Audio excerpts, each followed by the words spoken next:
शयन कर रहे होंगे, हम अभी जाकर के सूचना देते हैं। हम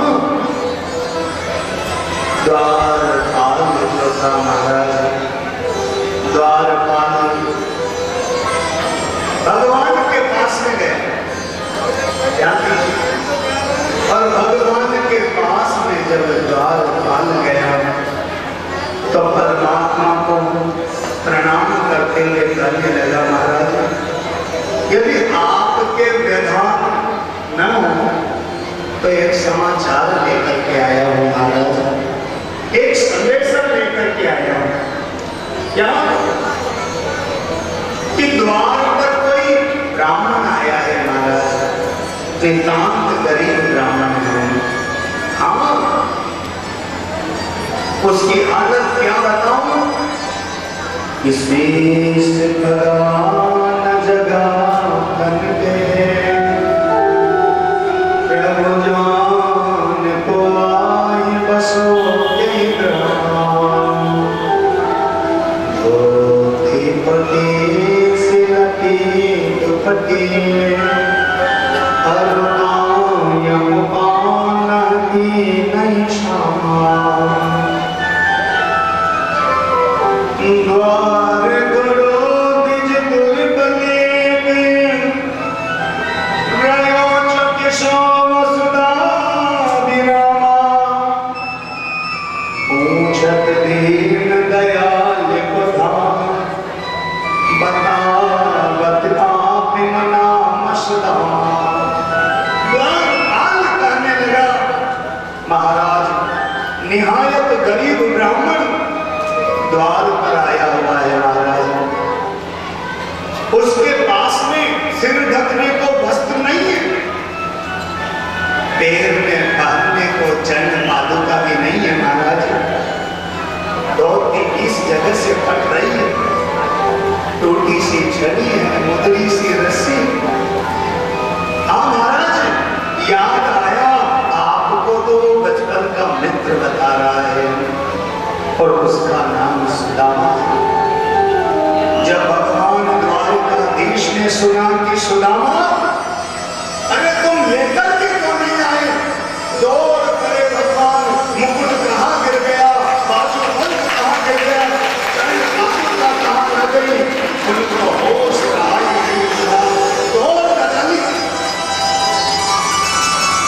यदि द्वारकाधीश के पास में ब्रह्मा भी कहने के लिए आते हैं तो उनको भी इंतजार करना पड़ता है, ब्रह्मा भी यदि मिलने आवे तो उसको भी इंतजार करना पड़ जाए। लेकिन जब भगवान ने सुना कि सुदामा आया है तो भगवान ने दौड़ लगा ली। एक दरवाजे से भगवान दूसरे दरवाजे पर जाते हैं तो रथ में बैठ करके जाते थे, लेकिन जब सुना कि मेरा मित्र आया है तो नंगे पैर दौड़ पड़े भगवान, एक दरवाजे को पार किया, दूसरे दरवाजे को पार किया, क्योंकि सुदामा नंगे पैर मिलने आया था, भगवान नंगे पैर दौड़ पड़े। हाँ, बालों का रेत तप रही थी, उस तपती हुई रेत का भी भगवान को ध्यान नहीं रहा, दौड़ पड़े भगवान। अब द्वारिका में तो अंदर मच गया, बलराम जी ने कहा क्या हो गया है? द्वारपाल हाथ जोड़ के कहने लगा, महाराज हमसे कोई अपराध हो गया, द्वार पर कोई मिलने के लिए आया और हम उसे अंदर लेके नहीं आए तो द्वारकाधीश स्वयं दौड़ पड़े। कौन है वो? सुदामा है महाराज कोई। बलराम जी जानते थे, उनका भी हृदय आनंद में भर आया, उन्होंने आदेश दे दिया कि सुंदर स्वागत की तैयारी की जाए महाराज। हाँ, भगवान जब द्वार पर आए और जब सुदामा को देखा कि सुदामा, भगवान ने हृदय से लगा लिया महाराज, बाहु क्या अभी हम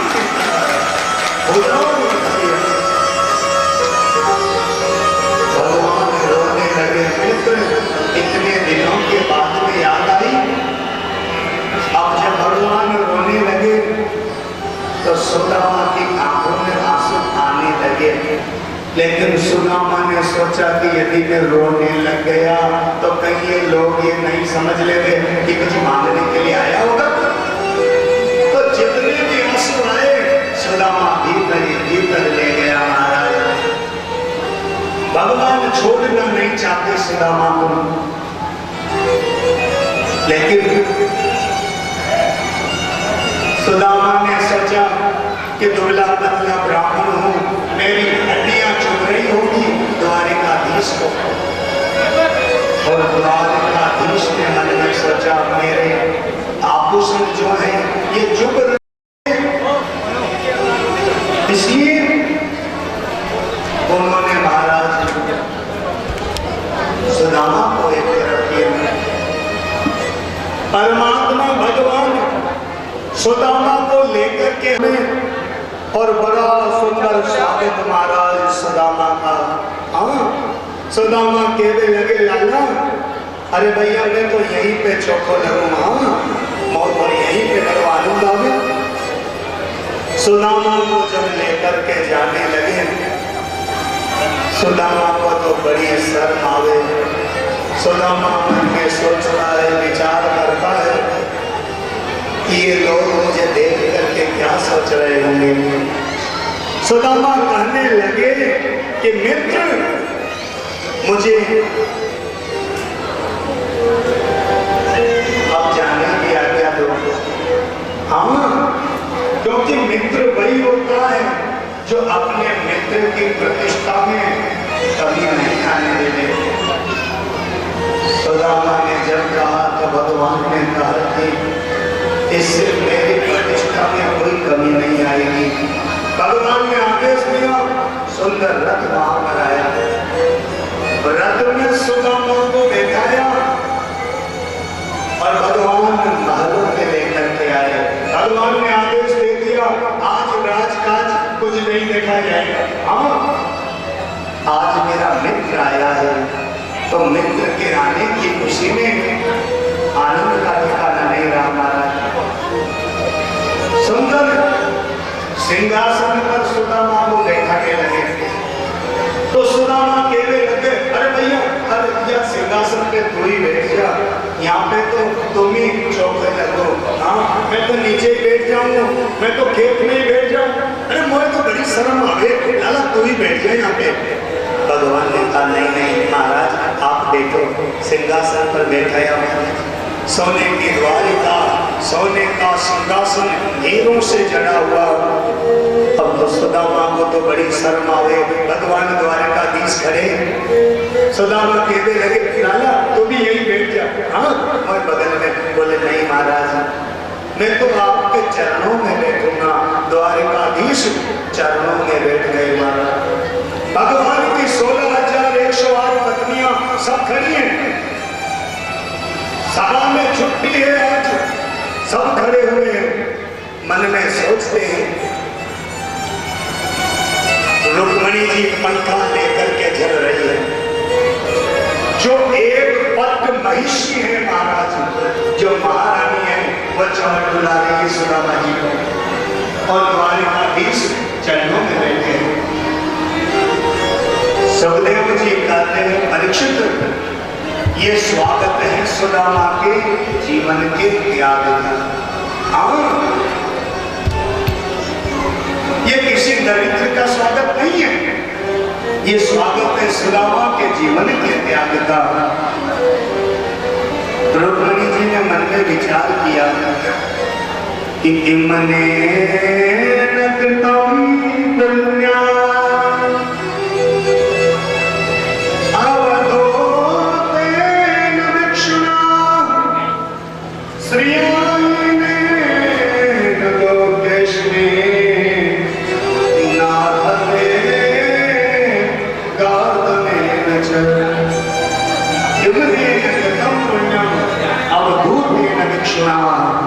आखिर इस अवधूत बेकारी ब्राह्मण ने ऐसा कौन सा पुण्य जीवन में किया होगा कि मैं लक्ष्मी इसके चरण चवर डुला रही है और नारायण इनके चरणों में बैठे हुए हैं। कौन सा पुण्य किया होगा? भगवान ने रुक्मणी को इस जल लेकर के आई बारात में, भगवान चरण धोने लगे। सुदामा कहने लगे, अरे भैया जी काट लो तो। हाँ बोले चरण धो रहा हमारा। हाँ सुदामा जी के चरण धोते हैं भगवान द्वारकाधीश। और जिन्हें पैरों की बीमारियां दिखी फटी हुई, उनकी आंखों से आंसुओं की धारा बह चली। सो बेहाल बीमार सो पगे कंटक जान लगे कुन जोए। अरे हाय महादुख आय सखा तुम आए निहान किते दिल खोए।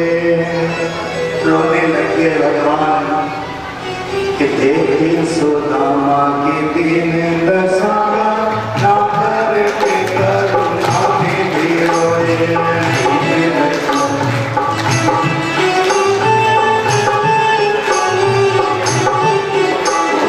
देखी सुदामा के दिन दशा करुणा करके करुणा में भी रोए।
प्रक्षालन भगवान ने किया, उनके आंसुओं से जल बहा और चरण धोने भगवान के चरण धोए, आचमन लिया और कहा कि इसके चिन्ह द्वारिका में लगाओ।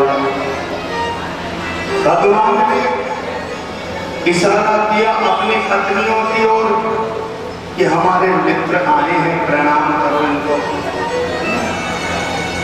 रुक्मिणी जी आई, महाराज मैं रुक्मिणी प्रणाम करती हूँ। देवी चीर सौभाग्यवती रहो। महाराज में जामवंती, देवी सौभाग्यवती। महाराज में कालिंदी, देवी सौभाग्यवती रहो। महाराज में सत्यभामा, देवी चीर सौभाग्यवती रहो। महाराज में भद्र। अब एक एक करके 500 पत्नियां निकल गई। कितनी? 500। अब सुदामा को बड़ा आश्चर्य हुआ। सुदामा जी कहने लगे ना, एक बात सुनियो। बोले कान में, बोले तेरे कान में कहूँ। अब कान किया मुंह के पास में, तो सुदामा जी कहने लगे अब कितनी है, कितनी है ये? बहुत है। अरे कितनी है? संख्या तो होगी, आप भी गिन लो ना। बोले हाँ हम गिन लेंगे। तो सुदामा जी ने देखा 500 पत्नियां हो गई, तो सुदामा जी घबरा गया। सुदामा जी कहने लगे लाला मैं तो यह कहूँ कि कहो पड़ोस के तो ना आ गई। बोले नहीं सब अपनी है। तो लाला बताई दे कितनी है? बोले 16,108। हाँ परमात्मा के 16,108 ये पत्नियां हैं। ईमानदारी वरना वो तो सबके ही पति है। हाँ भगवान को सुदामा ने देखा और कहने लगे कि भैया यदि ऐसे इन सबको आशीर्वाद दूं तो हफ्तों भर तो आशीर्वाद दे देने चाहिए। अब मैं दुबलो पतलो ब्राह्मण हूँ, आशीर्वाद देते देते हाथ की दर्द करने लग गए। हाँ ऐसा कर, या सबकी ओर से कोई प्रणाम कर ले, मैं तो तेरे को ही आशीर्वाद दे दूँ। भगवान ने सोची अब कराई लड़ाई, हाँ 500 को तो दे दियो, अब बाकी की बोले लाला तू ही प्रणाम कर ले, तेरे को आशीर्वाद कर। भगवान ने प्रणाम किया और सुदामा जी ने उनको ही आशीर्वाद दिया। ये है सुदामा के जीवन का त्याग, जो परमात्मा को भी सब झुकाने के लिए विवश कर देवे महाराज। पाद प्रक्षालन प्रणाम आदि कार्य से निवृत्त होने के बाद में भगवान ने सुदामा जी से पूछा, महाराज आपको पता है कि हम सब संग बने, हाँ, और संग में पढ़ते पढ़ते लकड़ियां ले गए, हाँ सुदामा जी के ले गए, और पढ़ करके लौट करके वापस भी आए। तो आप कहते थे कि मैं विवाह नहीं करूंगा, आपके विवाह नहीं हुआ। सुदामा को हंसी आने लगे, देखो कैसी बात पहुंची है सबके बीच में। बोले लाला क्या करें, घर वाले पीछे पड़ गए, विवाह करना ही पड़ा। तेरी भाभी को नाम सुशीला है, हाँ। बोले अच्छा विवाह कर लिया, तो शादी में बुलाया क्यों नहीं? सुदामा ने कहा ज्यादा बात मत बनावे, मैंने तो ज्यादा से ज्यादा एक ही विवाह किया, तेने तो इतनी शादियां कर ली, तब निमंत्रण भी दियो। कहने लगे महाराज आपका विवाह तो विधि विधान से हुआ होगा, हाँ सगाई लगन बारात लेके गए होंगे, हाँ यहाँ मुझे 5 बजे तक तो पता ही नहीं, और 6 बजे बहू आ गई, कहाँ से बुलाऊं आपको? बोले सब ऐसे ही आई? बोले हाँ। लाला तेरी लीला भी बड़ी कमाल की है। कहते हैं कि मैं पूछता नहीं, लेकिन अब विवाह हो गया, तो ये बताओ भाभी जी ने मेरे लिए क्या भेजा? जब ये सुना महाराज तो सुदामा को शर्मा गए बेचारे, सोच रहे ये सब चली जाए तो मैं कह दूं कि ये भेजे, हाँ, लेकिन अभी सबके सामने कैसे दूं, तो क्या कहूं? सुदामा बड़े आश्चर्य में पड़ गए थे। सुदामा जी कहते हैं कि लाला भाभी की बात बाद में कर लेंगे। बोले नहीं नहीं, ये बताओ भाभी जी ने क्या भेजा? भगवान ने तो साफ कहा है कि पत्रम पुष्पम फलम तोयम यो मे भक्त्या प्रयक्षति। आवश्य फूल नहीं भले कंकुड़ी दे दे, उसे मैं बहुत मान करके स्वीकार करता हूँ। भगवान ने सोचा सुदामा को शर्म आ रही है। भगवान ने कहा महाराज ये आपका दाहिना हाथ थोड़ा ऊंचा हो रहा है। बोले दर्द करने लग गए, बोले हम दबा देते हैं। तो भगवान ने वो पोटली खींच ली महाराज कि जीवन पति गांठे बिखर गए कहीं दूर। खींचने की पोटली फट गई महाराज, पर चावल बिखर गए। भगवान घुमा घुमा करके देखने लगे उसे। 1 मिनट नहीं लगी भगवान को समझने में कि कितनी गरीबी है सुदामा के जीवन में। भगवान ने एक मुट्ठी चावल निकाले और मुंह में रखने लगे, तो सुशीला की वो बात याद आ गई। सुशीला ने कहा था ना कि 1 माह 2 पाप में 2 एकादशी हो,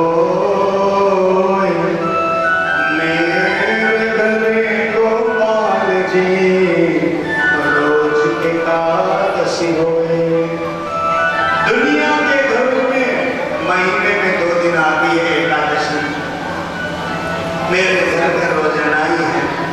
तो भगवान ने एक मुट्ठी चावल मुंह में रखे और भगवान ने कह दिया कि होने सी तो हो गई भाभी, अब ना ऐसी होगी, अब से तेरे घर में भाभी रोज द्वादशी होगी। आज दिन तक वो निधि जो हो गई, लेकिन आज के बाद में तुम्हारे घर में रोजाना ही द्वादशी होगी। क्या रस कभी जीवन में आएगी नहीं? एक मुट्ठी भगवान ने मुंह में रखी और कह दिया, इस पृथ्वी का सुख जो एक सम्राट को प्राप्त होता है, स्वर्ग का सुख जो इंद्र को प्राप्त होता है, वो सुख में सुदामा को देता हूं। दूसरी मुट्ठी जब रखने लगे तो रुक्मिणी ने आकर के हाथ पकड़ लिया। मन ही मन कहने लगी, ज्यादा मत बरसो ब्राह्मण के ऊपर। वो भी ब्राह्मण था जिसने तुम्हारी छाती पर लात मारी थी। भगवान ने कहा वो भी ब्राह्मण ही था जो तुम्हारा प्रेम पत्र लेकर के आया था, वरना चली गई होगी शिशुपाल के साथ में बात करते हैं। रुक्मिणी ने सबके सामने तो यही कहा, ज्यादा मत खाओ, कच्चे हैं, नुकसान करेंगे, सबको दो तो प्रसाद बंटवा दिया। भगवान ने क्या दिया क्या नहीं दिया सुदामा नहीं जान रहे थे।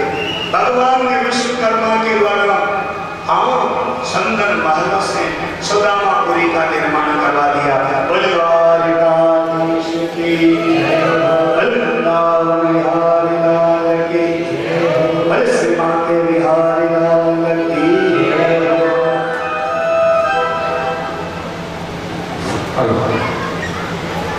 श्रीमद् भागवत ज्ञान यज्ञ संस्था में आज की हमारे अतिथि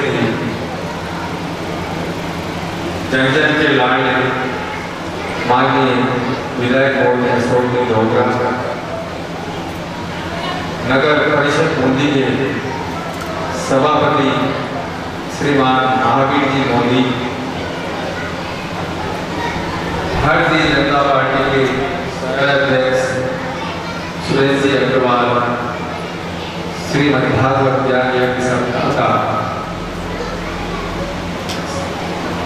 श्रवण करने के लिए हमारे बीच में मौजूद हैं। इसी कड़ी में मैं श्रीमान विधायक साहब को पैसा भी दे और महावीर जी का सुरेश जी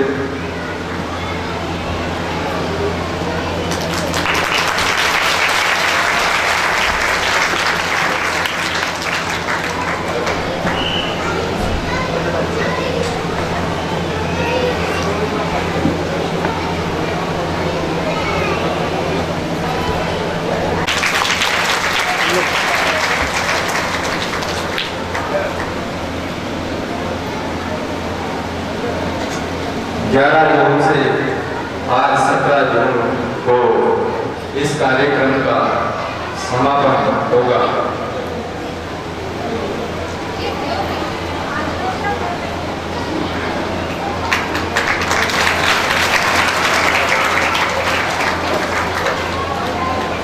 इधर सामने इधर आओ।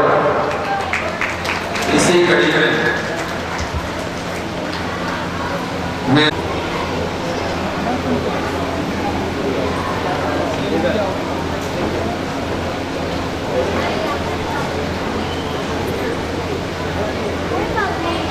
हर खाली कराते हैं। पहले भी माड़ा अच्छा बहुत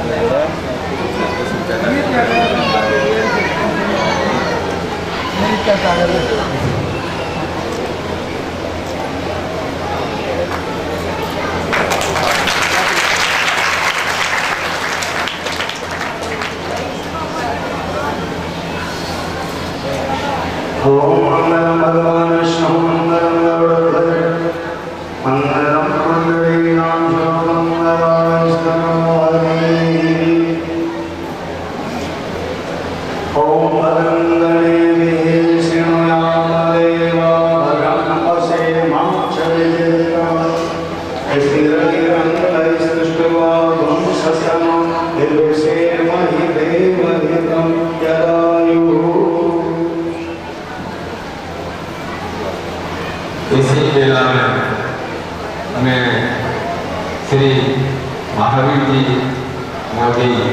सभापति नगर परिषद का श्री द्वारकालाल जी के द्वारा स्वागत करते हो।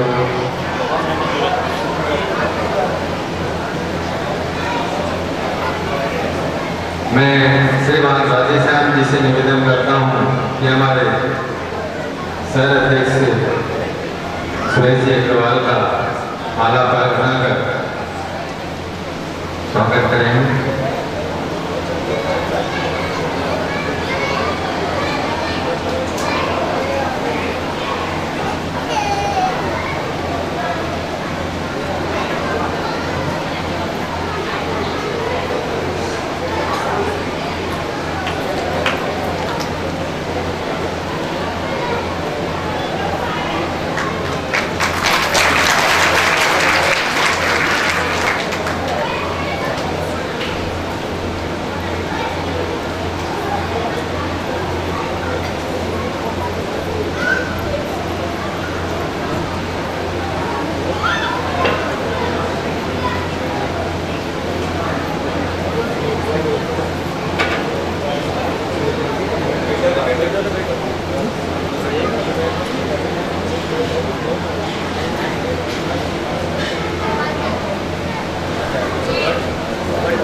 मैं श्रीमान विधायक महोदय अशोक जी डोगरा से निवेदन करता हूँ कि वो बोल सकते हैं।